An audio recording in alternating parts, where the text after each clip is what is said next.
Assalamualaikum warahmatullahi wabarakatuh. Perkenalkan, nama saya Andi Setiawan dan rekan saya Muhammad Ali Yusni. Kita akan menjelaskan bagaimana sejarah revolusi kognitif ini berjalan. Ya, yang pertama, revolusi kognitif itu muncul dari perkembangan pasca perang dalam teori informasi dan ilmu komputer. Nah, perkembangan komputer elektronik tersendiri itu menciptakan model pikiran yang baru dan terbukti secara teknis sebagai pemroses informasi mekanis yang dianggap beroperasi pada jenis, aturan, dan representasi yang sama yang digunakan oleh mesin yang bisa disebut dengan mesin cerdas. Salah satu tokohnya yaitu Thomas Kuhn. Dia menjelaskan bahwa satu paradigma teoristis atau metodologis umum diganti oleh paradigma yang sangat berbeda di bawah tekanan akumulasi anomali empiris. Thomas Kuhn juga membuat sebuah buku yang berjudul The Structure of Scientific Revolution yang pertama kali diterbitkan pada tahun 1962. Kemudian teori ini muncul. Yang pertama adalah teori informasi. Stimulus utama untuk pertumbuhan psikologi kognitif berasal dari luar psikologi akademis, terutama dari perkembangan logika, matematika, dan ilmu komputer. Salah satu tokohnya yaitu Claude Shannon tentang teori komunikasi. Kebutuhan masa perang untuk mengirimkan informasi kode maksimum dalam saluran kapasitas terbatas mendorong perkembangan teori informasi.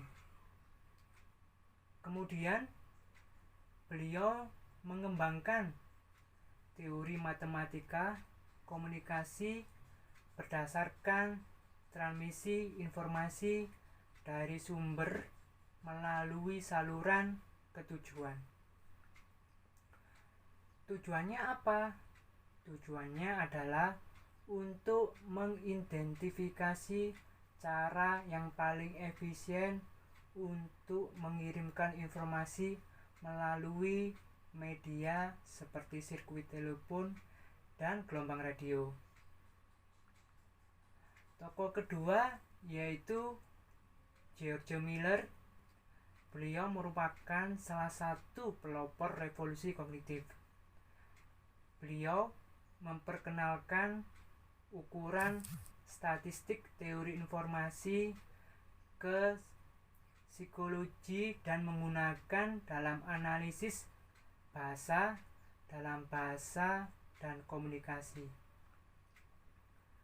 Meskipun teori informasi pertama kali digunakan dalam psikologi dalam analisis pembelajaran stimulus respon, unit informasi segera mengancam untuk menggantikan koneksi stimulus respon sebagai fokus utama psikologi ilmiah.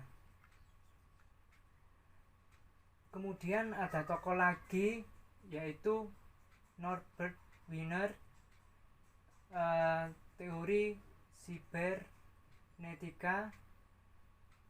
Beliau ini merupakan pernah menjadi murid Bertrand Russell di Cambridge. Beliau juga memberikan kontribusi penting untuk teori informasi. Wiener ini mencirikan perilaku yang bertujuan sebagai penyesuaian perilaku cerdas terhadap perubahan lingkungan, mengembangkan akun fungsionalis sebelumnya, dan mengeluh bahwa hambatan utama bagi pengembangan sistem mekanis yang dapat meniru perilaku bertujuan pada manusia adalah ketidakmampuan neo-behavioris teori. Kemudian Wiener ini juga menulis sebuah makalah bersama Arturo Rosenbluth dan Julian Bigelow pada tahun 1943 yang berpendapat bahwa prinsip-prinsip informasi teoritis penjelasan yang sama berlaku untuk kelas terbatas perilaku hewan, manusia, dan mesin yang melibatkan regulasi oleh umpan balik informasi. Dengan melakukan itu, dia memberikan kontribusi besar bagi perkembangan revolusi kognitif. Dia juga melegitimasi konsep perilaku bertujuan dan penjelasan teleologis bagi para skeptis ilmiah yang keras kepala dengan menunjukkan penerapannya pada perilaku mesin mati, paradigma penjelasan mekanistik sejak Descartes. Wiener ini juga memperjuangkan otonomi penjelasan psikologis kognitif sehubungan dengan ilmu neurofisiologi dan fisiologi, dengan menyatakan bahwa prinsip penjelasan teleologis yang sama berlaku untuk perilaku bertujuan untuk sistem material yang berbeda, baik yang terdiri dari sel atau silikon. Tokoh selanjutnya adalah Donald Broadbent. Dia mengatakan bahwa bahasa pemrosesan informasi dalam teorinya tentang perhatian selektif untuk pesan auditori. Dalam bukunya A Mechanical Model for Human Attention and Immediate Memory, Broadbent memperlakukan memori jangka pendek manusia sebagai saluran kapasitas terbatas dan memberikan catatan teoritis perhatian dalam hal pemrosesan aktif informasi daripada reaksi pasif terhadap rangsangan. Beliau juga mengembangkan akun ini dalam persepsi dan komunikasi, di mana dia merekomendasikan bahwa bahasa bioforis stimulus dan respon diganti dengan bahasa teori informasi. Bagi Broadbent ini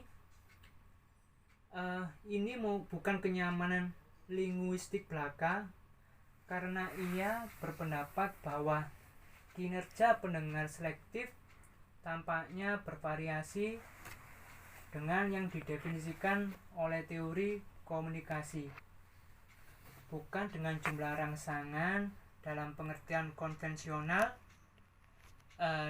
Beliau berpendapat bahwa teori perhatian diperlukan untuk membedakan antara kedatangan stimulus pada organ indera dan penggunaan informasi yang disampaikan.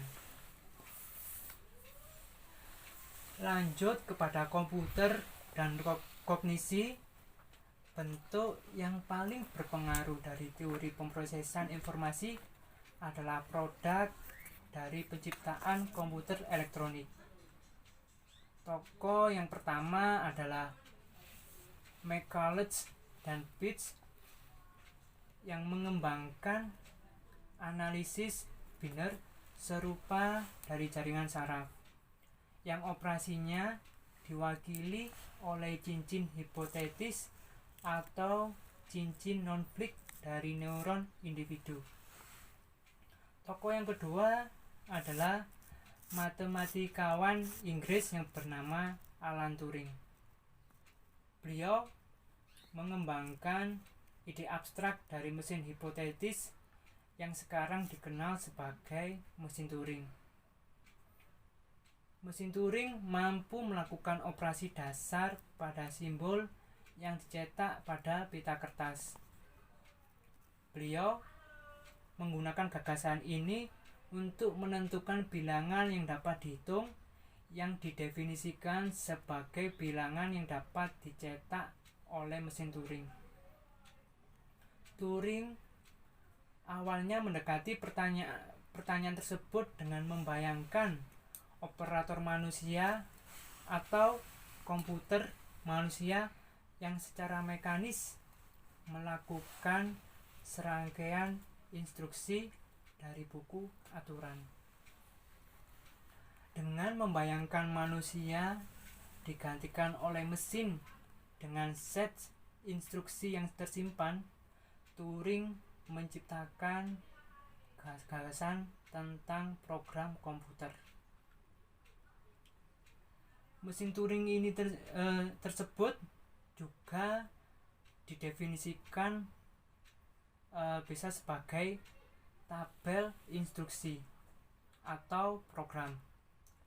Dalam membayangkan mesin yang mampu melakukan berbagai tugas seperti menghitung angka, menggambar implikasi logis, dan bermain catur, Turing mengembangkan prinsip komputer modern 1 dekade sebelum mesin hitung elektronik cepat diproduksi. Beliau ini pada tahun 1954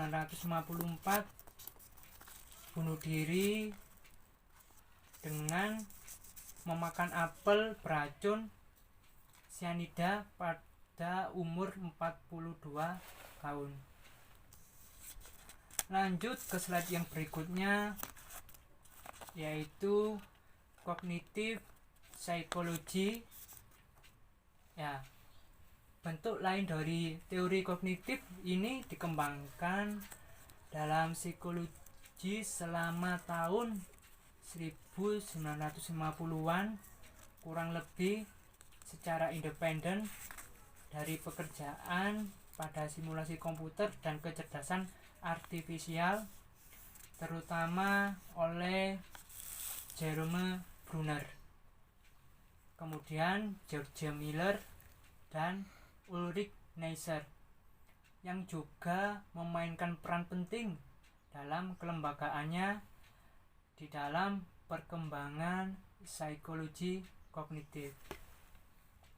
Kita masuk kepada tokoh yang pertama, yaitu Jerome Bruner, yang dia berpendapat bahwa proses mental yang lebih tinggi.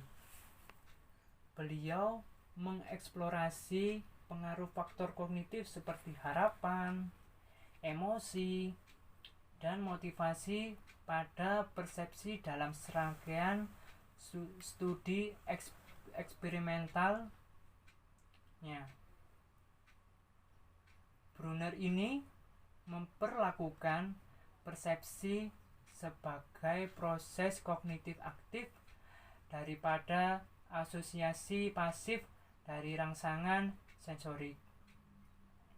Lanjut kepada tokoh yang dua, yaitu Ulrich Neisser, psikologi kognitif. Beliau yang mengintegrasikan pekerjaan baru-baru ini tentang persepsi, perhatian, pengembangan konsep, psikolinguistik, dan simulasi komputer secara efektif membaptis bidang psikologi kognitif yang muncul. Neisser ini juga mengartikulasikan pendekatan baru dengan pemrosesan informasi dari psikologi kognitif, membedakannya dari pendekatan fisiologis, psikoanalitik, dan behavioris alternatif. Beliau mencirikan psikologi kognitif sebagai studi tentang mekanisme kognitif dan mendefinisikan kognisi sebagai semua proses di mana masukan sensorik diubah, direduksi, diuraikan, disimpan, dipulihkan, dan digunakan. Dari semua faktor itu, ada faktor lain yang sangat mempengaruhi, yaitu tradisi kognitif. Meskipun revolusi kognitif tidak mewakili kembalinya ke psikologi struktural Titchener, itu mewakili kembali ke penyelidikan pemikiran modern yang terkait dengan mazhab Wurzburg. Psikolog Wurzburg mengembangkan teori pemrosesan kognitif yang mengantisipasi teori psikologi kognitif kontemporer. Mereka mendalilkan operasi yang diatur pada keadaan representasi tanpa mengadakan bahwa aturan dan representasi tersebut imagistis atau sadar.